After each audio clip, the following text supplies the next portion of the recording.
આપણે બનાવીશું ફરસાણની દુકાન જેવા ટમટમ ખમણ ઢોકળા. તો એકદમ ચટપટા અને ટેસ્ટી આ ખમણ ઢોકળા લાગે છે. તો રેગ્યુલર ખમણ ઢોકળા કરતા તમે ક્યારેક આ રેસીપી પણ ટ્રાય કરજો. તો એના માટે આપણે એક બાઉલમાં 1 ટેબલસ્પૂન અડદની દાળ, 2 ટેબલસ્પૂન ચોખા અને સવા કપ, 1 કપ અને 1/4 કપ જેટલી ચણાની દાળ લઈ એને સારી રીતે ધોઈ લઈશું અને ઉપર સુધી પાણી ભરી અને આપણે એને 3 થી 4 કલાક માટે પલાળી દઈશું.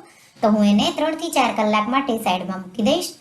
હવે 4 કલાક જેવું થઈ ગયું છે અને તમે જોઈ શકો છો ચણાની દાળ એકદમ સારી રીતે પલળી ગઈ છે. હવે આપણે દાળમાંથી એક્સ્ટ્રા જે પાણી છે એ કાઢી લઈશું અને મિક્સર જારમાં આપણે પલાળેલી દાળ નાખી દઈશું અને આપણે બહુ જ ઓછું પાણી વાપરી અને કરકરું થોડું દરદરું રહે એ રીતે આપણે પીસી લઈશું. તો લગભગ 3 થી 4 ટેબલસ્પૂન જેટલું તમને પાણી નાખવાની જરૂર પડશે. તો મેં પીસી લીધું છે અને હવે આપણે આ બેટરને એક બાઉલમાં કાઢી લઈશું. તો તમે જોઈ શકો છો બેટર મેં આ રીતે જાડું પીસ્યું છે. આ રીતે દરદરું થાય એટલે આ રીતે જાડું પીસવાનું. બેટરને એક બાઉલમાં કાઢી એમાં મેં મીઠું નાખી દીધું. તો લગભગ અડધો ટેબલસ્પૂનથી થોડું ઓછું મીઠું નાખ્યું છે અને 1 ટેબલસ્પૂન જેટલું આપણે તેલ નાખી અને બેટરને થોડું ફીણી લઈશું. આમ કરવાથી ઢોકળા એકદમ પોચા બને છે અને તેલ નાખો એટલે તમે ઢોકળા જ્યારે ખાઓ ત્યારે ડ્રાય ન લાગે. એટલા માટે આ રીતે આપણે બેટરને ફીણી લઈશું. હું બેટરમાં અત્યારે દહીં નથી નાખી રહી કારણ કે દહીં જે મારી પાસે છે એ ખાટું જ છે એટલે બેટર બહુ વધારે ખાટું ન થઈ જાય એટલે હું નથી નાખી રહી. તમારી પાસે મોળું કે તમે બહારનું રેડીમેડ દહીં વાપરતા હોય તો અત્યારે તમારે 2 ટેબલસ્પૂન જેટલું દહીં નાખી દેવાનું. તો આ રીતે બેટરને મેં સારી રીતે ફીણી લીધું છે. હવે આપણે એને ઢાંકી આથા માટે 4 થી 5 કલાક માટે સાઈડમાં મૂકી દઈશું. તો બેટરને લગભગ 5 કલાક જેવું થઈ ગયું છે. તમે જોઈ શકો છો બેટર ફૂલી ગયું છે. આપણે બેટરને મિક્સ કરી લઈશું. તો 1 થી 2 ટેબલસ્પૂન ખાટું દહીં, તો મેં 2 ટેબલસ્પૂન ખાટું દહીં લીધું છે. ખાટું દહીં ન હોય તો તમે થોડા લીંબુના ફૂલ પણ નાખી શકો છો. બેટરને મિક્સ કરીશું અને 1 ટેબલસ્પૂન આદુ મરચાંની પેસ્ટ, તમારે જો લસણ નાખવું હોય તો લસણ પણ નાખી શકો છો. 1/4 ટીસ્પૂન હિંગ, 1/4 ટીસ્પૂનથી પણ થોડું ઓછું મીઠું નાખીશું. તો દહીંના ભાગનું અને આદુ મરચાંના ભાગનું થોડું એવું મીઠું નાખીશું. આપણે પહેલા જ મીઠું નાખી બેટરને ફીણેલું છે એટલે મીઠું નાખવામાં ધ્યાન રાખવાની. અને 1/4 ટીસ્પૂનથી પણ અડધી આપણે હળદર, તો 2 ચપટી જેટલી હળદર નાખીશું. અને બેટર જો તમારું એકદમ ખાટું થઈ ગયું હોય તો 1 નાની ચમચી જેટલી તમારે શુગર, ખાંડ નાખવાની એટલે ટેસ્ટ બેલેન્સ થાય અને ઢોકળાનો એકદમ સારો ટેસ્ટ આવે. બેટરને આપણે એકદમ સારી રીતે મિક્સ કરી દઈશું અને તમે જોઈ શકો છો બેટર આપણું જાડું છે અને એકદમ સારી રીતે બેટરમાં આથો આવી ગયો છે. આવો આથો બેટરનો આવવો જોઈએ અને આપણે બેટરને થોડી વાર માટે મિક્સ કરીશું, ફેટી લઈશું. અને બેટર આ રીતે તમે મિક્સ કરી લ્યો એટલે આપણે જે થાળીમાં ઢોકળા બનાવવાના હોય એ થાળીમાં 1 ટીસ્પૂન જેટલું તેલ નાખી થાળીને એકદમ સારી રીતે આ રીતે ગ્રીસ કરી લઈશું.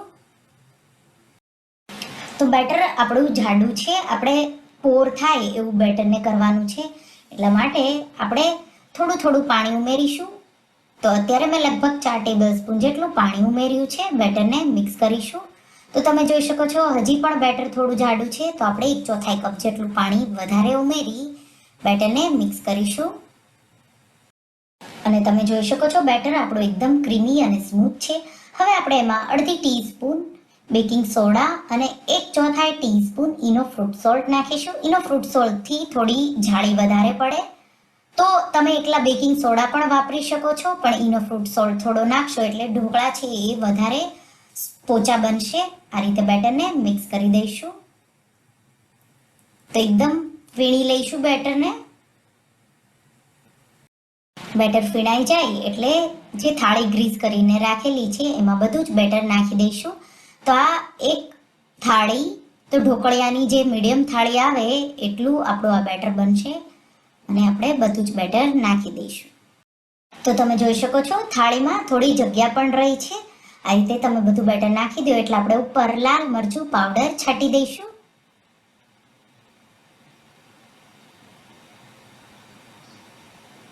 અને ઢોકળા માટે મેં પહેલેથી જ મોટા એક વાસણમાં પાણી ગરમ કરવા મૂકી દીધું હતું.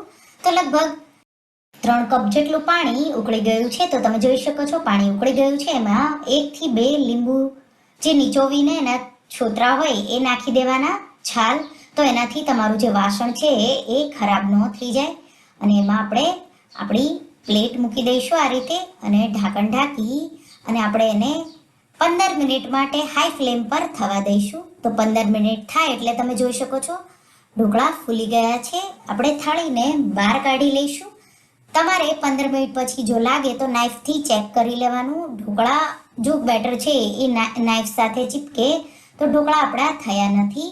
ઢોકળાને મેં બહાર કાઢી હલકા ઠંડા થવા દીધા છે. તો લગભગ 5 મિનિટ જેવું થાય એટલે આપણે ઢોકળાના આ રીતે પીસીસ કરી લઈશું. તો ઢોકળા આપણા એકદમ પોચા તમે જોઈ શકો છો, નાઈફ અડે તો પણ સોફ્ટ એટલા બન્યા છે. તો આ રીતે તમે જો ઢોકળા બનાવશો તો એકદમ પોચા બનશે. ઢોકળાના પીસીસ તમારા ઉપર છે, તમારે નાના મોટા કેવી રીતે બનાવવા એ રીતે તમે બનાવી શકો છો. તો હું બહુ મોટા પણ નહીં બહુ નાના પણ નહીં એવા કાપી રહી છું અને હું તમને એક ઢોકળું બતાવી દઈશ. તમે જોઈ શકો છો આપણા ઢોકળા છે એકદમ પરફેક્ટ જાળીદાર બન્યા છે. અને આ ઢોકળા તમે એકલા પણ તેલ સાથે ખાઓ તો પણ બહુ સ્વાદિષ્ટ લાગે છે. અને આ રીતે તમે ઢોકળા બનાવી અલગ અલગ ફ્લેવરમાં મરીવાળા ઢોકળા, ટમટમ ઢોકળા, લસણવાળા ઢોકળા, સાદા ઢોકળા પણ બનાવી શકો છો. અને આ ઢોકળાથી તમે સેવ ખમણી પણ બનાવી શકો છો. તો આ રીતે આપણે બધા ઢોકળાને અલગ કરી લઈશું. અને તમે જોઈ શકો છો ઢોકળા એકદમ રૂ જેવા પોચા અને જાળીદાર બન્યા છે. તો આ ગરમ ગરમ એકલા વઘાર વગર પણ તમે ખાઈ શકો છો.